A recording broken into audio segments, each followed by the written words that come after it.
Alhamdulillah Rabbil Alameen wal aqibatu lil muttaqeen wassalatu wassalamu ala khatam nabiyyin.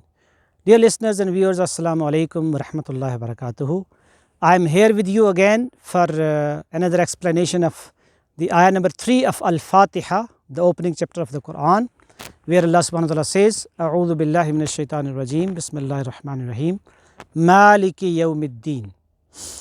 Malik means the owner, the final decision maker, the sovereign who has the power of make the final decision.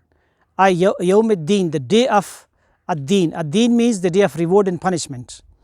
So this ayah is very important because sometimes people are misled and they have this confusion and misunderstanding that if Allah subhanahu wa ta'ala is merciful, He won't account me, He won't ask me anything. But Allah subhanahu wa ta'ala balances this by saying that He is the owner of the day of judgment. He will make the final decision. And the first thing in this ayah we should understand is the accountability, the reward and the punishment. So which means that on this earth we are responsible people.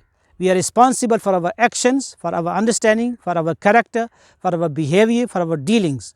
And one day we have to meet Allah subhanahu wa ta'ala one to one. We have to stand in front of Allah subhanahu wa ta'ala and He will question us for all our actions and deeds and blessings. ثُمَّ لَتُسْأَلُنَّ يَوْمَئِذٍ عَنِ النَّعِيمِ. Allah will question you about all the blessings and all the actions, like in a hadith where Prophet ﷺ will said that there will be 5 questions will be asked from each and every single human being about his life, where did he spend his life. There will be a special question about his youth, when he was young, where did he spend his youth. And the third question will be how did he earn his money, halal or haram way. And the fourth question will be where did he spend his money, just in luxuries or in personal use, or he helped somebody, other fellow human beings. And the fifth question will be about the knowledge, that how much knowledge you learned and how much knowledge you practiced. So this is the most important thing, the sense of accountability.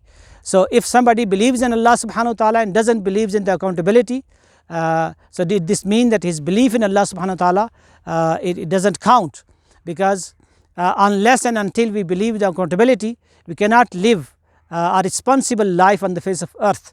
And then the second thing we need to understand is that Allah subhanahu wa ta'ala is not just merciful and kind, but He takes revenge from the transgressors and the criminals. Allah subhanahu wa ta'ala is Azizun Zuntiqam. He punishes the criminals, and Allah subhanahu wa ta'ala's anger is very strong and severe. May Allah protect us from His anger, because Allah subhanahu wa ta'ala is merciful definitely, but when His limits are broken, when His deen has been abandoned, when His Qur'an is left away, when people challenge Allah subhanahu wa ta'ala, like shaitan challenged Allah subhanahu wa ta'ala and he was cursed, then the curse of Allah subhanahu wa ta'ala comes. So next time, dear listeners and viewers, when we read Maliki Yawmiddin, we should read it with full imagination, like we are standing in front of Allah subhanahu wa ta'ala on the day of judgment. While we are in Al-Fatiha reading in our salah and in prayer, we are saying Maliki Yawmiddin in our prayer, we should imagine that we are standing in front of Allah subhanahu wa ta'ala on the day of judgment, and Allah subhanahu wa ta'ala is questioning us about all His blessings and about our responsibilities and duties. So dear listeners and viewers, this ayah number 3 of Surah Al-Fatiha, Maliki Yawmiddin, basically makes us to think and reflect that one day we have to meet Allah subhanahu wa ta'ala, and that meeting will be the most important meeting of our life, and that meeting will take place on the time of death as well, and also on the day of judgment, where we have to stand in front of Allah subhanahu wa ta'ala and will be given reward or punishment. And if we are given reward, we will enter in the unlimited mercy of Allah subhanahu wa ta'ala, and if we are punished, we will enter in the unlimited anger of Allah subhanahu wa ta'ala, which is hellfire.